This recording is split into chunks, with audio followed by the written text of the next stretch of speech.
Last time we went over basic naming for ionic compounds. Today I'm going to talk to you about two other ways we can name ionic compounds for ones that are just a little bit more complicated. All of the examples we did yesterday were ones where we knew what the charge of the ion was going to be because of where it was located on the periodic table. So unfortunately, many of the metals in the middle of the periodic table, those in the section where the transition metals are, and even those near the bottom under the nonmetals, tend to have the ability to have more than one charge. And the reason is because they have electrons in their 3D or 4D or whatever, but they have electrons in their d orbitals, and the result is that they have a lot more flexibility in how they can move electrons around because they have 10 spaces there in that energy level or sublevel to work with. What it means for us is that naming something copper chloride, for example, would be ambiguous because copper can be +1 or copper can be +2. And from that name, you can't tell which one you're referring to. And so when we deal with metals that have a variable charge, which are those listed here in this table, we have to use a different system for naming. There are a couple exceptions. So here are listed the 3 transition metals that don't have variable charges. So you need to remember those. And if I pull up the periodic table, this is what we did yesterday when I showed you how you could predict charges from the periodic table. And it turns out that one easy way I think to remember it is that aluminum is here, it's +3. This is zinc, is +2, and this is silver, which is +1. So it's 3, 2, 1, and then cadmium, which is also +2, is right here under zinc. So it's these 3 right here in a little group that are the ones that have set charges. So if you name a compound that has zinc in it, you just use the basic naming rules that we learned yesterday. So what are these special rules? So normally we would call, or based on our other naming system, we would call this first compound copper, because Cu is copper, oxide. But copper oxide is vague because copper can be +1 or copper can be +2. So in this case, we know that oxygen is -2, all right, and we always want the charge of the cation to give us a neutral compound. So if we call our charge X, we don't know what the charge is, 2 times X plus -2, because that's the charge of oxygen, has to be equal to 0. So that tells us that in this case, the charge of copper is +1.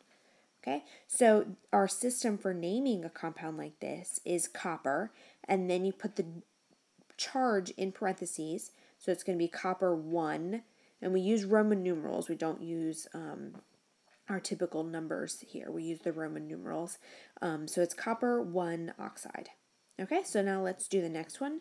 Cr is chromium, all right, and we don't know the charge of chromium, but it's paired with sulfur, which has a -2 charge when it's the sulfide ion. So here again, we probably don't need to write out our little equation. If we have one of each and sulfur is -2, then that means the chromium has to be +2. So this is going to be chromium 2 sulfide. All right, silver chloride. I threw this one in as a little trick because you should always make sure that you have to actually use the Roman numeral. And I just told you silver was one of the ones that has a set charge, even though it is a transition element.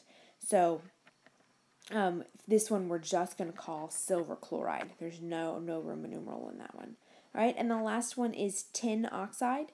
And tin is one that isn't in the transition block, but it's down below the nonmetals, and so does strange things because it has that d orbital available to it. So tin can take on more than one different charge. So in this case, if our charge for tin is X, then we have X plus 2, because we have 2 oxygens, times -2, because the oxide anion has a -2 charge, has to equal 0. And so then that tells us that the charge for tin has to be +4. So this is going to be tin 4 oxide. And hopefully you remember how to do all of your Roman numerals. We don't really go much above 4, so they're just 1, 2, 3, and 4 for all of the Roman numerals. Now let's do an example where we go back from the name to the formula. So iron 3 chloride tells us that we have iron with a +3. We know from our periodic table that chloride is Cl with a -1, right? And then if we want a neutral compound, we're going to need 3 chlorides because that iron has 3 positive charges. So it's going to be FeCl3. And then just as a refresher from last time, how would we write the formula for aluminum oxide? So there's no Roman numeral here, so we have to go to our periodic table to figure out the charge of the metal. So aluminum has a +3 charge, and oxide has a -2. So in order to get an equal number, a neutral charge for this compound, we're going to have to add up and find the least common multiple of 3 and 2, which we know is 6. So in order to get a +6, we need 2 aluminums, and in order to get a -6, we need 3 oxides. So that's going to be Al2O3. Some students also like to use the crossing method. So you take the charge of aluminum and cross it over, and it becomes a subscript of oxygen. The charge of oxygen, you move over and becomes a subscript of aluminum. I'm fine with you using this method, but I want you to understand why that works and what it is you're trying to do when you swap the charges. And a red flag that you don't know what you're doing is if the charge actually comes with the number. So you should never have a negative or a positive subscript. That number tells us how many of each atom is going to be present, or how many of each ion is going to be present in the compound. All right, the last complication for ionic compounds are polyatomic ions. And these are when you form covalent bonds between atoms, and then the result that you get from that has a charge. And so it is an ion in itself. And so those can act just like any other ion would, any other cation or anion, just to make a neutral compound with another cation or anion it might find in solution. And so I apologize, this is never a fun part for anybody, but it's important that you be able to recognize compounds, and there's a pattern in the naming. So I go over those in the notes, and some students find flashcards helpful. If you need to write them again and again, if you say them out loud, some people come up with acronyms. These are the ones on this table here that I expect you to know for tests and quizzes. There's a complete table in your book on page 183, and this isn't all of them, though it is most of them. And if it's not on this list, I don't expect you to know it for a quiz or a test, but you should get started on learning those. If it's helpful to make a Quizlet set so you can study them on your phone, make flashcards, whatever works for you, just so that you get them learned. The pattern for learning the names is that the sort of base for each particular set, so I've divided them up by lines to help make it easier for you to learn them. So the sort of the base polyatomic ion ends in 8. So let's take sulfate, for example. If you change the ending to "ite," the charge stays the same, but you take off an oxygen. So if you know sulfate and you know the rule for "ite," then you can tell me what sulfate is without having to memorize it. Similarly, if you add hypo to the front of it, so this one doesn't have one, but if we look at hypochlorite, that means that we would remove an oxygen. Okay? If you add per to the front, that indicates adding an oxygen. Okay? And then if you add hydrogen to the name, that adds 1 hydrogen to the formula. And when you add the hydrogen is H+, so that's also going to change your charge by 1. All right, so I understand that's a lot. The rules are in your notes. Go over them, help use them to help it make sense to you, and if you have questions, let me know. Once you've learned the polyatomic ions, or learned to use the chart in your book, at least for now, how do we use that to do the naming? So just like naming other ionic compounds, if the metal that's in the compound has a set charge, then you just write the name of the metal followed by the name of the ion, whether it's a polyatomic ion or just a nonmetal anion. Okay, so for the first one, we have aluminum bicarbonate. Okay, so that tells us that we're forming a compound from aluminum, which is Al3+, and bicarbonate, which is HCO3 with a -1 charge. Okay, so if you have a +3 and a -1, doesn't matter what else is with that. It doesn't matter that there's a 3 down here.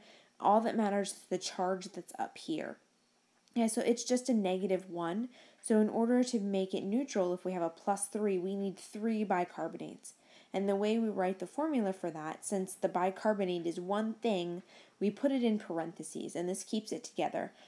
So now we have Al, and then the HCO3 in parentheses, and we need 3 of those.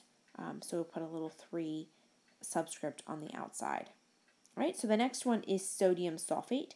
Sodium is Na+, has a +1 charge, and sulfate is SO4 with a -2 charge. Okay, so if we have a -2 and a +1, we need 2 of the one that we have just the +1 of. So it's going to be Na2 and then just SO4, which is the formula for the polyatomic ion. If you're only using one of them, you don't need any parentheses. We only use the parentheses if there's more than one. And we wanted to indicate with the parentheses that that whole thing we have more than one time. Okay, so now going backwards with the naming, CaCO3, Ca is calcium, and CO3 is carbonate, right? So this is calcium carbonate, and calcium is in column 2. It has a set charge. It's always +2, so we don't need any Roman numerals in this case, right? And then the last one is copper and nitrate. All right, but copper is one of those ones that has a variable charge, so we have to figure out what the charge is in this case. So first we need to know what the charge of nitrate is. So NO3 has a -1 charge, right? And if we have 1 nitrate and 1 copper, then that tells us that the charges have to be the same but opposite. So if nitrate is -1, then copper must be +1. So this is copper 1 nitrate. And that wraps up all of the kinds of naming for ionic compounds. So don't worry if it seems a little overwhelming. We're going to do lots of practice in class where you can ask me questions, and it's not as complicated as it might seem. All right, and so then tomorrow, or once we get a little more familiar with the ionic naming, we're going to move to covalent naming, which is actually even simpler, I think. So